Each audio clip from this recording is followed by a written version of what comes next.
안녕하세요. 돌싱인 30대 여자입니다. 원래 친구랑 약속이 있었는데 갑자기 취소가 되면서 시간이 남았거든요. 그래서 제가 어쩌다 돌싱이 되었는지 얘기나 한번 해볼까 합니다. 두서가 없어도 재미로 들어주시면 좋겠네요.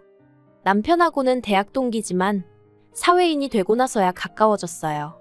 같은 회사는 아니지만 같은 업계에 있다 보니 처음엔 정보 공유 차원에서 서로 연락을 주고받곤 했는데 그러다 차 한잔하고 밥 한 끼 먹고 점점 데이트처럼 변해가더니 남편이 먼저 사귀자 하더라고요. 솔직히 남편이 저를 좋아하는 건가 싶어 긴가민가 하긴 했었는데 아무튼 당시에는 뭐 결혼을 전제로 만나보자는 것도 아니었고 그래서 가벼운 마음으로 그러자 했습니다. 그런데 그 연애가 무려 5년이나 이어졌고 어쩌다 보니 부부의 영까지 맺게 되었네요. 연애 기간이 짧지 않았던 만큼 주변에서는 저희가 당연히 결혼을 할 거라고 생각하는 눈치였지만 사실 저는 남편에게 이렇다 할 확신을 갖진 못한 상황이었어요. 그런데 어느 날 남편이 아버님이 중풍으로 쓰러지셨다는 연락을 해왔고 그때부터 모든 게 생각지 못한 방향으로 흘러갔습니다. 남편이 그때부터 하루가 멀다 하고 아버님 정정하실 때 가정 꾸려서 자식 낳고 사는 모습을 보여드리고 싶다는 얘기를 해댔거든요. 그리고 그런 남편에게 저는 차마 아직 나는 결혼 생각은 없다 소리를 못했어요. 가뜩이나 힘들어하는 남편에게 어떻게든 힘은 주지 못할 망정 상처는 줄 수 없었으니까요. 물론 지금은 그때의 제가 죽을 만큼 밉고 후회스럽습니다. 결혼이란 건 남들이 옆에서 북치고 장구치고 난리를 치던 말던 제가 하고 싶을 때, 제가 확신이 있을 때 했어야 했는데 너무 단순하고 안일하게 생각한 제가 바보였죠. 아무튼 그렇게 번갯불에 콩 구워 먹듯 저희는 결혼을 약속했고 이후로 형식적이었지만 양가 부모님께 결혼 허락도 받았습니다. 상견례도 했고 정말이지 모든 일이 일사천리로 진행되었어요. 그리고 이제 와서 말이지만 저는 시댁에서 저에게 그래도 좀 고마워하고 계실 줄 알았거든요. 어쨌든 시댁의 사정 때문에 서둘러 결정된 결혼이었으니까요. 하지만 나중에 이런저런 일들로 대판 싸우고 부딪히게 됐을 때 저한테 그러시대요. 남편 좋다고 7렐레 8렐레 결혼시켜달라 할 땐 언제고 이제 와서 이깟일로 대들고 그러냐고요. 그때 정말 누가 제 뒤통수를 세게 후려친 기분이었어요. 그리고 지금부터 그동안 무슨 일이 있었는지 생각나는 몇 가지만 이야기해 볼게요. 일단 결혼 당시 양가에서 특별히 도움을 받지는 않았습니다. 시댁이 넉넉한 상황도 아니었고 저는 대학 때부터 등록금도 제 손으로 벌어서 냈을 만큼 뭐랄까 독립적인 성격이었거든요.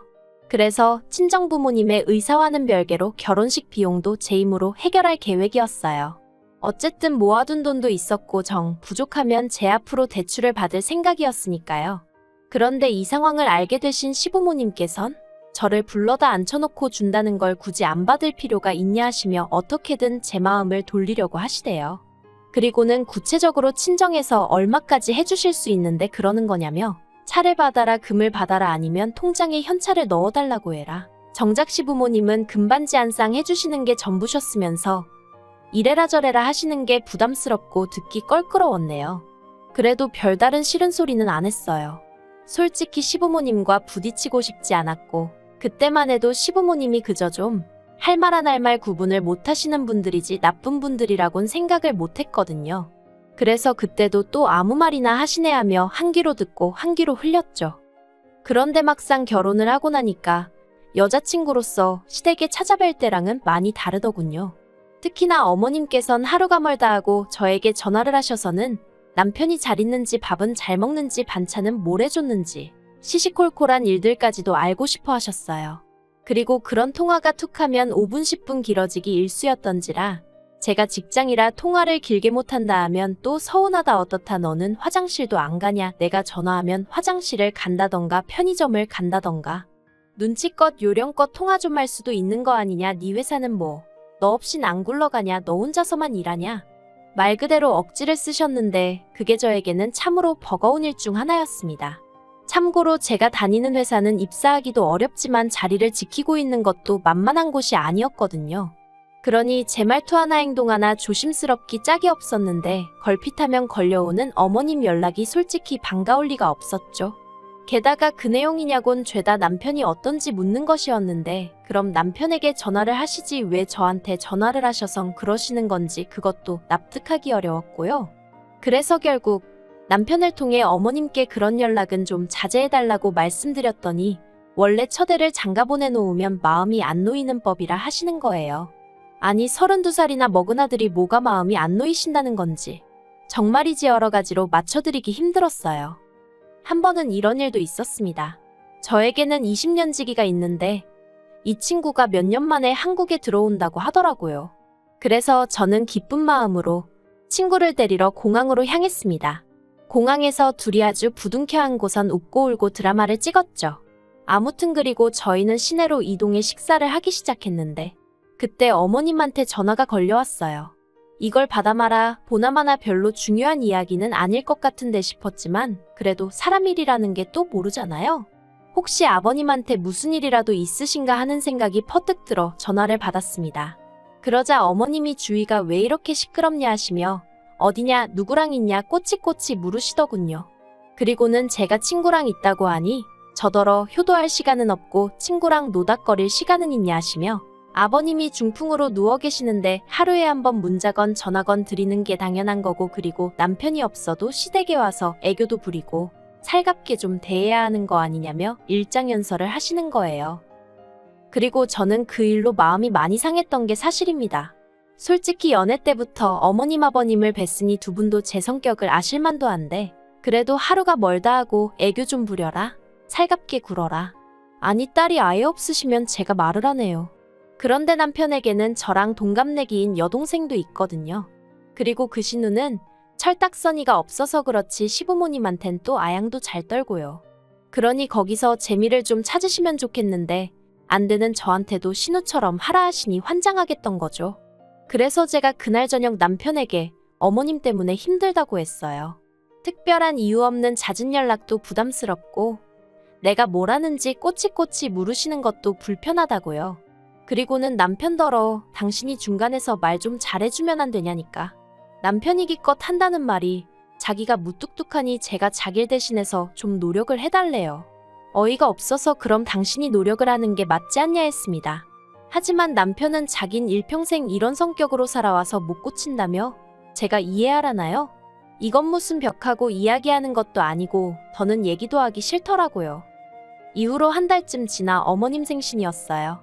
그래서 다 같이 레스토랑에 갔는데 저도 묵은 감정이 남아있어서 그랬는지 오히려 전보다 더 퉁명스럽게 있게 되더라고요. 솔직히 마음이 편치는 않았지만 저도 오죽하면 그러고 있었겠어요? 그러자 어머님도 짜증이 나셨는지 저더러 이러는 이유가 뭐냐, 뭐가 그렇게 골이 났냐 하고 물으시더라고요. 그리고 저는 이때다 싶어 솔직히 말씀드렸어요. 여러 가지로 어머님이 부담스럽다. 효도든 뭐든 알아서 하게 내버려 두시면 안 되겠냐. 그리고 제가 통화가 곤란하다 할 때는 정말 곤란해서 그런 거니 어머님이 좀 기다려주시라. 그런데 어머님 반응이 정말 황당했어요. 저더러 당신 아들 좋다고 결혼 전부터 얼굴 비추고 그러던 건 뭐냐 가식이었냐. 나는 네가 이럴 줄은 몰랐다. 이럴 거면 결혼은 왜 한다고 한 거냐. 어이가 없었죠. 어떻게 당신 편하신 대로 기억을 하고 계신가 싶어서요.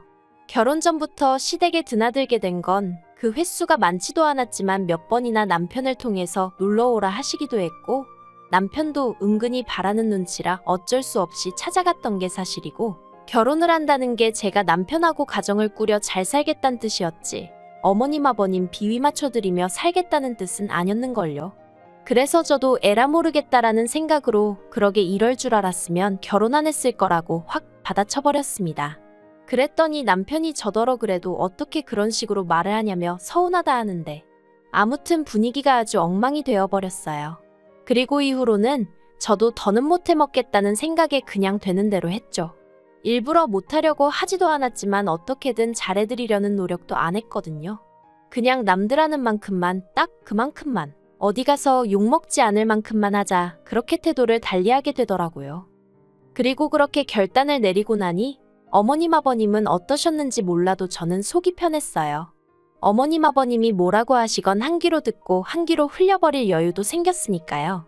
물론 남편은 처음엔 그런 저에게 서운해하는 눈치였지만 이내 상황을 인정하고 받아들인 건지 이후로는 시댁에 혼자 찾아가기도 하고 그런데 그게 어머님은 못마땅하셨던 건지 하루는 제게 연락을 해오셨더군요.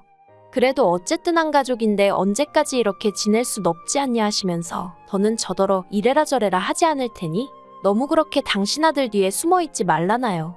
솔직히 이게 사과인지 뭔지 싶었지만 그래도 이마저 모른 척하는 건 도리가 아닌 것 같았어요. 그래서 알겠다 하고 다시 한번 잘 지내보자 한 게 작년 가을이었네요. 그런데 시쳇말로 첫끝발이 개끝발이라고 하죠. 그 말이 딱이더라고요. 결정적으로 제가 어머님이고 남편이고 오만정이 떨어지게 된 건 올해 초 제가 임신을 했었어요. 몸이 그렇게 힘들지 않아서 출산휴가는 최대한 늦게 쓸 생각이었고요. 그래서 그날도 평소와 다름없이 회사에 출근해 일을 하고 있었는데 어머님한테 다급한 연락이 왔어요. 아버님 상태가 평소와 다르다며 당장 집에 오라는 연락이었죠. 그래서 서둘러 바로 시댁으로 향했어요. 그런데 제가 올라탔던 택시가 뒷차에 받치고 말았습니다. 제가 피하고 말고 할 수 있는 일이 아니었지요. 교통사고 자체가 심각하진 않았지만 저는 결국 유산을 했고 아버님 임종도 지키지 못했어요. 그리고 이튿날 아버님 장례식장에서 저는 제 몸 하나 추스리지 못하고 있었기에 결국 방에서 쉬게 되었는데 그만 깜빡 잠이 들었던 모양이에요. 하지만 이내 소란스러운 소리에 잠에서 깼는데 살짝 열린 방문 틈으로 거실에서 어머님과 신우 그리고 남편이 나누는 대화가 들려왔습니다. 무슨 얘긴가 싶어 저도 모르게 본능적으로 숨죽이며 엿듣게 되었는데 제 임신이 어떻고 이야기가 오가더니 어머님께서 하신 말씀이 충격적이었습니다. 어머님께선 겨우 3개월이었지 않냐며 그때는 자다가 유산해도 모른다나요? 그런데 뭘 서있지도 못하겠다며 누워서 저러냐고 지 시아버지 가는 길에 저런 생쇼를 한다면서 그리고 옆에 있던 신우도 어머님 말이 맞다면서 솔직히 우리 가족이나 되니까 새언니 저렇게 누워있어도 별말 안 하는 거지 막말로 유산한 게 자랑이냐 나 같으면 죄송해서 시댁 식구들 얼굴 쳐다도 못 보겠다. 정말 얼마나 억울하고 분하던지 심장이 터질 듯이 쿵쾅거리는 게 느껴졌습니다. 하지만 제 몸이 천근만근이기도 했고 저는 저대로 뱃속의 아이를 지키지 못했다는 죄책감에 그 분노를 표출할 기운이 남아있질 않았어요. 그냥 저를 둘러싼 모든 게 현실 같지 않더라고요. 그래서 이도저도 못하고 가만히 누워 눈을 감고 있었습니다. 어떻게든 최대한 제 감정을 추스려 볼 생각이었죠. 그런데 그때 남편이 자냐면서 방 안으로 들어왔어요. 그래서 제가 왜 그러냐니까 자기가 곰곰이 생각해봤는데 아이는 뭐 또 가지면 되지 않겠냐면서 저더러 너무 속상해하지 말라대요. 그리고 그때 문득 든 생각이 남편은 어떻게 보면 한날 아버지도 잃고 자식도 잃은 거잖아요. 그래서 나만큼이나 남편도 슬프겠구나 싶은 게 위로를 해주고 싶어지대요. 하지만 제가 그런 생각을 행동에 옮길 새도 없이 남편이 말하길 어머님 입장에선 남편하고 손주를 잃으신 거 아니냐며 이럴 때일수록 제가 잘 챙겨드려야 하지 않겠냐고 저더러 나가서 어머님께 좀 살갑게 굴어달래요. 어머님한테 죄송하다고 사과도 드리고요. 내가 뭘 사과하냐니까 그냥 아이 문제도 그렇고 진짜 어이가 없는 거예요. 자기 와이프가 어제 유산했는데 자기 엄마 기분이나 생각하고 있다니? 제가 남편을 한번 쳐다보고는 말없이 자리에서 일어났습니다. 그리고는 제가 누웠던 자리는 대충 정리하고 조용히 제 짐을 챙기기 시작했어요. 입고 있던 상복도 벗어버리고 제 일상복으로 갈아입었죠. 그리고는 남편더러 너는 애 아빠 자격도 없는 자식이라고 어떻게 우리 애가 죽었는데 나더러 어머님한테 가서 애교 부리고 용서를 구하라니 사이코라고 했어요. 그러자 남편이 여기서 제일 슬픈 사람들은 자기 식구들이래요. 저는 애 하나 잃었지만 자기 식구들은 둘을 잃었다면서 그리고 애는 태어나지도 않았지만 자기 아버지랑 자기 식구들은 몇십 년을 같이 살았다. 그러니 슬픔이 같을 수가 없다나요? 그리곤 그러면 좀 덜 슬픈 사람이 더 슬픈 사람을 배려해 줄 수 있는 거 아니냐는데 그게 말이 되나 싶대요. 그리고 그런 논리를 너무 당연하다는 듯 오히려 제가 이상한 사람인 것 마냥 아무렇지 않게 떠들어대는 남편이 소름 끼치더라고요. 그래서 그냥 더는 말할 것도 없다고 이렇게 갈라서자 했죠.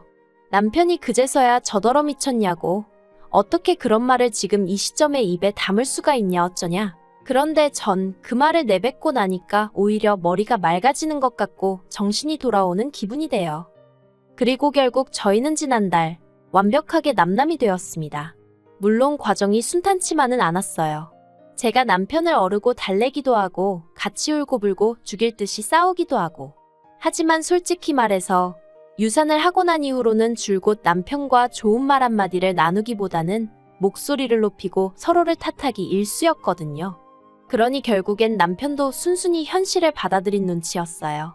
그래서 재산 정리해서 나누고 그런 대로 깔끔하게 헤어졌네요. 그런데 이후로 원하든 원치 않든 같은 업계다 보니 남편 소식이 전해져 왔는데 회사에서 잘렸다더라고요. 툭하면 집안일이 있다며 이래저래 업무에 충실하지 못했다면서 그런 일이 별로 없는데 회사 대표가 직접 해고했다나 봐요. 어머님이랑 신우랑 같이 살 것 같다는 얘기까진 들었었는데 결국 그 둘이 남편 앞길을 막았구나 싶기도 하고 하마터면 저게 내가 될 수도 있었다 생각도 들고 그래도 따로 연락은 안 했어요. 괜히 미련이라도 남은 것처럼 보일까 봐서요. 아무튼 뭐 어떻게 이야기를 끝내야 하나 싶은데 솔직히 중간에서 제대로 자기 역할을 못한 남편이 제일 등신이긴 했지만 자기 기분만 중요하고 남이 괴로워하건 슬퍼하건 그런 건 안중에도 없는 어머님만 없었더라면 이렇게 이혼까지 하게 됐을까 싶기도 하네요. 그리고 제가 얼마나 마음이 넓고 그런 사람은 아니다 보니 남편이건 시댁 식구들이건 잘 지냈으면 좋겠다 그런 생각도 없습니다. 잘 지내든 말든 관심 없고요. 그냥 앞으로 제 인생 발목 잡는 일이나 없었으면 좋겠다는 생각뿐이에요.